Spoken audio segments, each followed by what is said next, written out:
be from Indian cinema and be at IFFI because you're representing the Indian cinema and you're here. It couldn't have been better. Are you here for a special project of yours? Anything that you're looking forward to tonight? This year I've been representing India in a few international, platforms. So I think this is one of those things. And it's always great. Like I said, IFFI is all about, even though we are actors, we end up missing so much of art all around the world and in our country. IFFI is a great platform, you get to know everyone, you get to know what other people are doing from all around the world, and it couldn't have been a better platform. Sure, we all love your work. You're always surprising us with Thank you diverse so much. roles. Thank you. Anything that you're working on that you can probably share with us? I just finished this film called Hi Hi, which Dhwani has directed, Manish, Kunal, they are there.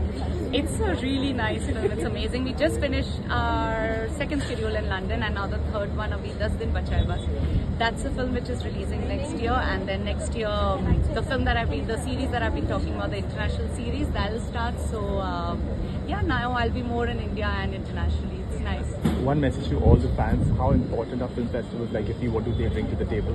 I'll just like to say, more than anything, as an Indian, I would like to say that I think India is at par, and the most beautiful thing is that we are recognizing talent from all over the country, all over the world, and all over the country, of course. And it couldn't have been better because our government, our country is promoting and showing everyone what exists, the beauty that exists everywhere. And art has no boundaries. That's what it is about. Enjoy the experience. Thank you.